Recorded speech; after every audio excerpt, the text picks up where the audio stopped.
कुछ तो है जो पिछले 30 से 50 साल में गलत हो गया। Something went wrong in last 30 to 50 years.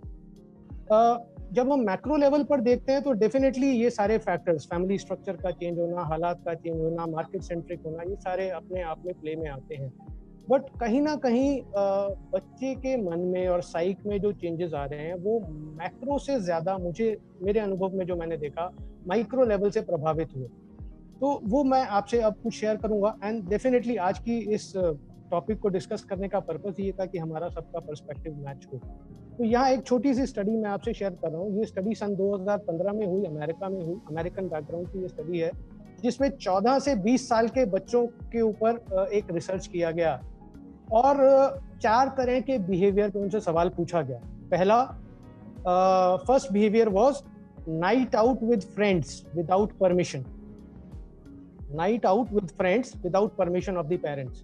हमारे यहाँ नॉर्मली ये कजन ब्रदर्स के पीछे छुप के उनकी आड़ में होता है कि भैया के साथ जा रहे हो तो चल जाता है, बट वहां पर फ्रेंड्स के साथ भी अलाउड होता है शायद। दूसरा, डिस्ट्रक्शन ऑफ प्रॉपर्टी, स्कूल की या खुद की, अपने घर की भी प्रॉपर्टी का नुकसान करना या अपने सामान का नुकसान करना या स्कूल के अंदर तोड़फोड़ करना। तीसरा, थेफ्ट, चुराना, चोरी करना। हमारे यहाँ अक्सर हम भाषा में कहते हैं चुटकाना, हम उसे थेफ्ट मानते ही नहीं है। अगर आप ग्रोइंग एडोलेसेंट बच्चों से बात करोगे तो कहते हैं चुटका लिया मैंने, वो चोरी करना नहीं मानते। चौथा बिहेवियर जो स्टडी किया गया, that was hitting, physically hitting, yelling और इंडल्जिंग इनटू फिजिकल वायलेंस। और इन बच्चों से एक सवाल पूछा गया कि पिछले 1 साल के टेन्योर में आपने इन 4 में से अगर कोई से भी 2 बिहेवियर किए हैं तो से यस, अदरवाइज से नो। तो रिसर्च में क्या निकल करके आया मैं आपसे शेयर कर रहा हूँ। 58% मेल बच्चों ने कहा हाँ। 58% of male respondents aged 14 to 20 agreed that they have resorted to at least 2 of such behaviors in the last 12 months. And 43% female students agreed to such behavior in last 12 months. एक और बड़ी मजेदार बात इसमें निकल करके आई। डेलिंक्वेंसी और एग्रेसिव बिहेवियर में एक क्षण ऐसा आता है जब बच्चा अक्सर ये सोचता है मैं घर से ही भाग जाता हूँ। तो रनिंग अवे का ये जो कॉन्सेप्ट है, इसके ऊपर जब सवाल पूछा गया तो 10% लड़कियों ने कहा yes, they do think about the idea of running away, but सिर्फ 3% लड़कों ने कहा कि वो घर छोड़ के भाग के जाने का आइडिया सोचते हैं। तो ये बड़े विविध पहलू हैं जो इस रिसर्च में जुड़े। और मैं ये आपसे क्यों कह रहा हूँ, क्योंकि कहीं ना कहीं ये हमें समझना पड़ेगा कि जब इतने बड़े बड़े शिक्षाविद जिन्होंने अभी अपने अपने ओपिनियन दिए, ये सब भी कई बार कहते हैं हमारे हिसाब से ये हो रहा है but I am not very sure. तो उस पर्सपेक्टिव को हमें समझना पड़ेगा शायद और ज्यादा गहरे अंदाज में कि हो क्या रहा है, ये बच्चे इस तरह से एग्रेसिव होते होते एक दिन डेलिंक्वेंट की तरफ क्यों जा रहे हैं।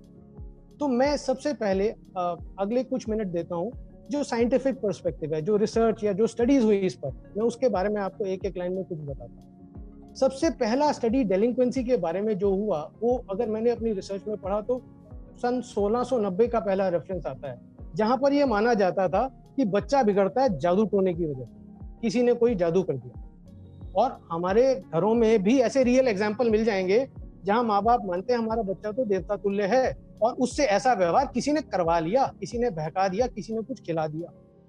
ये आज भी प्रेवलेंट है बिलीव।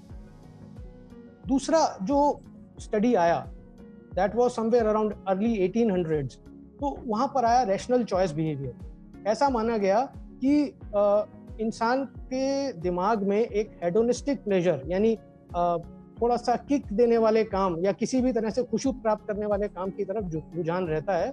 तो जो लोग ये ऐसे अनोखे काम करते हैं या आपत्तिजनक काम करते हैं, they get a kick out of it and they do it by rational choice, खुद से डिसाइड करके करते हैं क्योंकि उनको उसमें मजा आता है।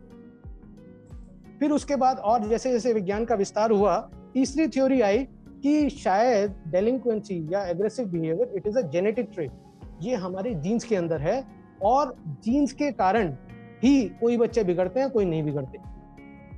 बट उस थ्योरी का फिर फर्दर विस्तार हुआ तो एक सोशल थ्योरी आई जिसने कहा नहीं, जीन्स ठीक है अपनी जगह है, बट कहीं ना कहीं बच्चे का वातावरण जिसके अंदर उसको बड़ा किया गया है, वो वातावरण और जीन्स मिल करके बच्चे को गलत व्यवहार की तरफ ले जाते हैं। फिर जब हम अर्ली 20th सेंचुरी की बात करें, साइंस काफ़ी तरक्की कर चुका था, तो और इसमें डीपर स्टडीज आई, तो 2 तरह के हार्मोन्स आइडेंटिफाई किए गए कि जिन बच्चों में टेस्टोस्टेरोन और एड्रीनलिन नाम के हार्मोन्स का स्तर अगर ज़्यादा पाया जाए तो वो टेंडेंसी रहती है कि वो ज़्यादा शरारत करें। एक और स्टडी उसमें आई, उसमें कहा कि न्यूरोट्रांसमीटर्स, यानी जो हमारे मस्तिष्क में संदेश वाहन का काम करते हैं, वो रसायन न्यूरोट्रांसमीटर्स, जिसमें नाम दिया गया सेरोटोनिन और डोपामिन नाम के 2 तत्वों का, ये 2 केमिकल अगर किसी बच्चे में ज्यादा है तो वो इस तरह के व्यवहार की तरफ जाएगा। मैं यहाँ पर जस्ट आपको एक शेयर करूँ, सेरोटोनिन नाम का ये केमिकल जो है डिप्रेशन का प्रमुख कारण है, एंड डिप्रेशन को साइकोलॉजी में एक एग्रेसिव इंस्टिंक्ट माना जाता है अपने खुद के प्रति।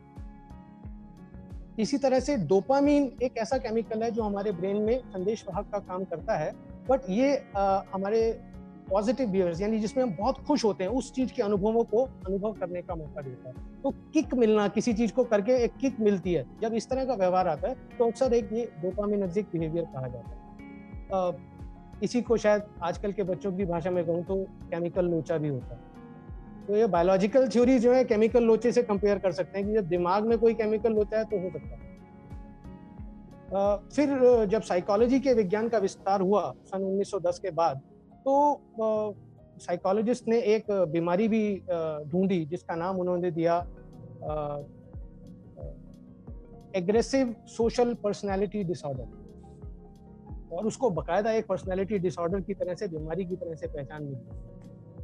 अभी अगर रिसेंटली बात करूं तो आज से करीब 30 साल पहले ये कॉन्सेप्ट आया कि एक वैज्ञानिक थे कोलबर्ग, उन्होंने कहा कि इम्प्रॉपर मॉरल डेवलपमेंट यदि हो बच्चे की तो वो आगे जाकर डेलिंक्वेंट या बैड बिहेवियर की तरफ जाएगा। इम्प्रॉपर मॉरल डेवलपमेंट का उन्होंने 5-6 स्टेजेस दिए और ये बताया कि ये बच्चा अगर 5 साल की आयु से और 12 साल की आयु के बीच में इस तरह के अनुभव आएंगे तो ये बिगड़ सकता है।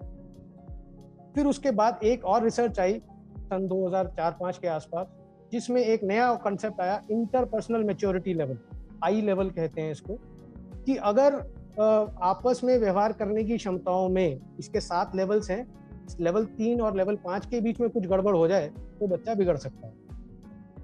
बट आज जो सबसे प्रचलित नॉर्म है जिसपे मोस्टली साइकोलॉजिस्ट एग्री करते हैं, वो ये मानते हैं कि delinquent aggressive behaviour is a learned social behaviour या it is a socially learned behaviour. ये आज की सबसे प्रचलित धारणा है जिसके ऊपर काम हो रहा है।